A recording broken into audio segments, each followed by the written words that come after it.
Class 11-এর ত্রিকোণমিতির যৌগিক কোণের আরেকটি খুব ইম্পর্টেন্ট এমসিকিউ অঙ্ক নিয়ে চলে আসলাম। অঙ্কটা দেওয়া আছে tan of π/4 plus theta into tan of 3π/4 plus theta. এটা এই চারটে অপশানের মধ্যে কোনটা হবে?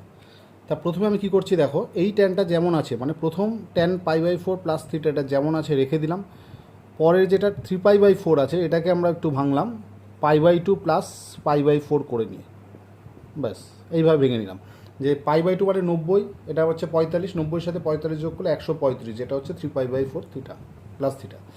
তাহলে এখানে tan π/4 প্লাস থিটা যেমন আছে আছে, এটা tan 90 প্লাস থিটা হচ্ছে মাইনাস কট থিটা হয়, তাহলে যে মাইনাস কট থিটার জায়গায় এখানে আছে π/4 প্লাস থিটা ইকুয়াল টু যে tan π/4 প্লাস থিটা, মাইনাসটা সামনে নিয়ে আসি, কটটাকে আমি লিখতে পারি 1/tan থিটা, তাহলে 1/π/4 tan π/4 প্লাস থিটা, এটা কেটে গেল, আনসার হচ্ছে -1, যেটা অপশান ডিতে।